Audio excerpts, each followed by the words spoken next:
சிதம்பரம் கீழத்தெரு மாரியம்மன் தீமிதி திருவிழா.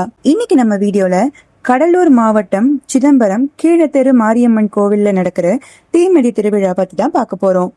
சுமார் 70 வருஷத்துக்கு மேல நடக்கிற இந்த தீமிதி திருவிழா கடந்த ஆடி மாதம் 1ஆம் தேதி இரவு காப்பு கட்டி கொடியேற்றத்தோட தொடங்கியிருக்கு. இந்த திருவிழா 11 நாட்கள் நடைபெறுது. இந்த 11 நாளுமே அம்மனுக்கு சிறப்பு அபிஷேக அலங்காரத்தோட பூஜைகளும் அம்மன் வீதி உலாவும் நடைபெற்றுட்டு இருக்கு.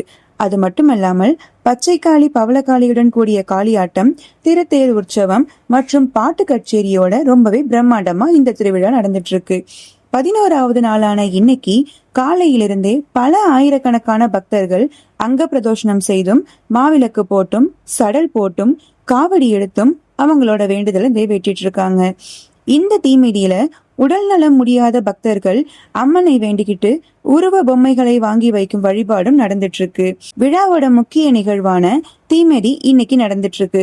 சாயந்தரம் 5 மணிக்கு ஆரம்பிக்கிற இந்த தீமிதி திருவிழா இரவு 11 மணி வரைக்கும் நடந்து முடியுது.